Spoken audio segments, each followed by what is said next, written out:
Assalamualaikum warahmatullahi wabarakatuh. Kembali lagi bersama saya Fikri Utami dari Prodi Manajemen Pendidikan Islam. Di video kali ini kita akan membahas tentang perkembangan fisik dan kognitif pada masa dewasa. Simak videonya. Perkembangan fisik dan kognitif pada masa dewasa. Masa dewasa dibagi menjadi 3, yaitu 1. Masa dewasa awal, 2. Masa dewasa madya, dan 3. Masa dewasa akhir. 1. Masa dewasa awal.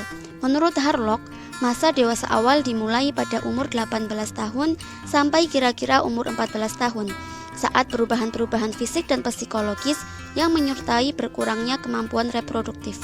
Pembagian usia tidak mutlak dan ketat. Pembagian ini hanya menunjukkan umur rata-rata pria dan wanita, mulai menunjukkan perubahan dalam penampilan, minat, sikap, dan perilaku yang terkena tekanan-tekanan lingkungan tertentu dalam kebudayaan akan menimbulkan masalah-masalah penyesuaian diri yang harus dihadapi orang dewasa. 2. Masa dewasa madya. Pada umumnya, usia dewasa madya atau usia setengah baya dipandang sebagai usia antara 40 tahun sampai 60 tahun. Pada akhirnya, masa ini ditandai oleh perubahan fisik dan mental. Pada usia 60 tahun, seringkali seseorang mengalami penurunan fisik disertai dengan penurunan daya ingat.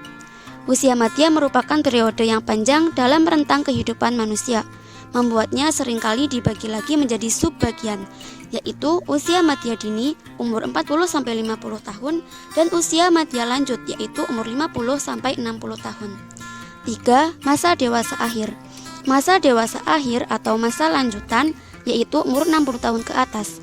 Di samping itu, permasalahan dari diri sendiri dengan perubahan fisik, mulai tanda penuaan yang cukup menyita perhatian. Saat individu memasuki dewasa akhir, mulai terlihat gejala penurunan fisik dan psikologis, perkembangan intelektual dalam lambatnya gerak motorik, pencarian makna hidup selanjutnya. A. Perkembangan fisik masa dewasa. 1. Masa dewasa awal. Di masa dewasa awal, kita tidak hanya meraih puncak performa fisik. Di masa ini, performa fisik kita juga mulai menurun.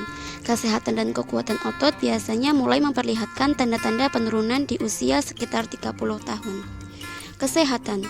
Ketika beranjak dewasa dan masa dewasa awal, beberapa individu berhenti memikirkan bagaimana gaya hidup akan mempengaruhi kesehatan mereka nantinya ketika dewasa. Pola makan. Berat badan berlebih atau obesitas juga berhubungan dengan masalah kesehatan mental. Studi terbaru mengungkapkan bahwa wanita yang kelebihan berat badan lebih besar kemungkinannya untuk menderita depresi dibanding wanita dengan berat badan normal. Seksualitas. Masa beranjak dewasa adalah kerangka waktu di mana kebanyakan individu aktif secara seksual dan belum menikah. Orientasi seksual individu homoseksual, heteroseksual, atau biseksual paling dipengaruhi oleh kombinasi antara faktor genetik, hormonal, kognitif, dan lingkungan. 2. Masa dewasa madya. Ada beberapa fisik yang berubah, di antaranya berat badan bertambah. Selama usia madya, lemak mengumpul, terutama di sekitar perut dan paha. 2. Rontoknya rambut dan beruban. 3. Perubahan pada kulit. Kulit pada wajah, leher, lengan, dan tangan menjadi lebih kering dan keriput. Kulit di bagian bawah mata mengembung seperti kantong dan lingkaran hitam di area ini menjadi lebih jelas dan permanen. 4. Badan menjadi gemuk. 5. Masalah persendian. 6. Perubahan pada otot. 7. Perubahan pada gigi. Gigi menjadi lebih kuning dan harus sering diganti sebagian atau keseluruhan dengan gigi palsu. Dan terakhir adalah perubahan pada mata. Mata terlihat kurang bersinar daripada saat masih muda dan cenderung mengeluarkan kotoran mata yang cenderung menumpuk di sudut mata. 3. Masa dewasa akhir. Perubahannya diantaranya adalah sistem pernafasan lansia, perubahan sistem persyarafan, perubahan panca indera pada lansia, dan perubahan kardiovaskuler. Semua pada masa dewasa akhir, fungsi-fungsi ini akan menurun. Perkembangan kognitif pada masa dewasa. Pada masa dewasa awal yaitu berpikir realistis dan pragmatis, pemikiran reflektif dan motivistik, tahap postformal. Pada masa dewasa madya yaitu memasuki dunia logis yang berlaku secara mutlak dan universal, menyadari keterbatasan pada dirinya, dan berpikir secara teoritis dan menganalisis dengan berbagai hipotesis. Pada masa dewasa akhir, meningkatnya crystallized intelligency, menurunnya fluid intelligency, dan menurunnya kecepatan memproses informasi. Karir dan pekerjaan. 1. Masa dewasa awal.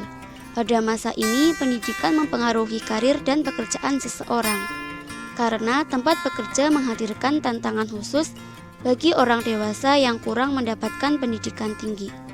2. Masa dewasa madya. Menurut Ginsberg, jalur karir dibagi ke dalam 2 pola, A. Stabil, B. Berpindah. Pekerjaan yang kompleks bisa meningkatkan fleksibilitas kognitif. Perubahan di tempat kerja bisa menjadikan pekerjaan lebih bermakna dan menantang secara kognitif bagi orang banyak. 3. Masa dewasa akhir. Searah dengan kemajuan teknologi, biasanya orang-orang dewasa lanjut sesuai dengan kompetensi yang dimiliki, cenderung bekerja dengan jenis pekerjaan yang belum mengarah ke orientasi kognitif, seperti generasi sesudahnya. Hal ini mengakibatkan banyak tenaga dewasa lanjut yang harus tersingkir dari dunia kerja karena tidak mampu lagi bersaing dengan generasi berikutnya. Demikian pembahasan pada materi kali ini, semoga bermanfaat. Terima kasih yang sudah menonton. Stay healthy and stay safe teman-teman. Wassalamualaikum warahmatullahi wabarakatuh.